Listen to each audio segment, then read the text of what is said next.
Just like any new homeowner, Zach Barker was thrilled when he finally signed the lease to his new home in April of 2013.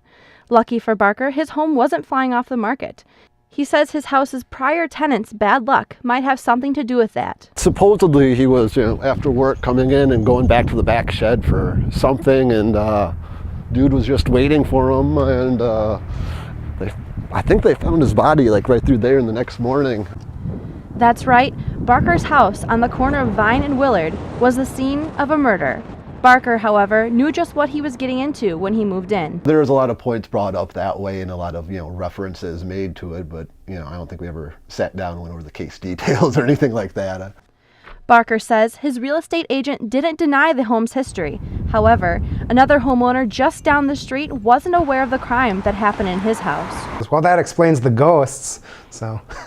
According to records, in 1983, John Brown stabbed his ex-wife Rose Brown 23 times, killing her in the kitchen of the home Dudley now lives in. I know for one thing, we definitely remodeled the entire house from basement to the upstairs, and we redid everything, so. None of the original things that, happened in '83 are still in this house, so. The remodel washed away the remnants of a killing lost in time, leaving Dudley and his roommates a bit confused. It would be helpful if, the real estate agent would bring that up.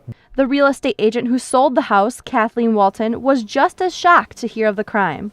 It was a little surreal to think that I sold a house to somebody where there was a murder in it, and I had no idea, and they obviously bought it. According to a Wisconsin statute, even if Walton had known about the killing, she would not have had to disclose that information unless it damaged the property. Typically, we can only go by what the seller tells us. We don't go into public records and pull up past data or anything on it. Walton says morally, that law is a struggle for her.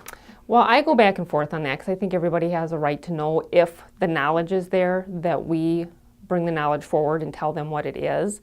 But obviously, if the seller tells us they don't want us to disclose it, we don't. If the buyer asks, then we have to.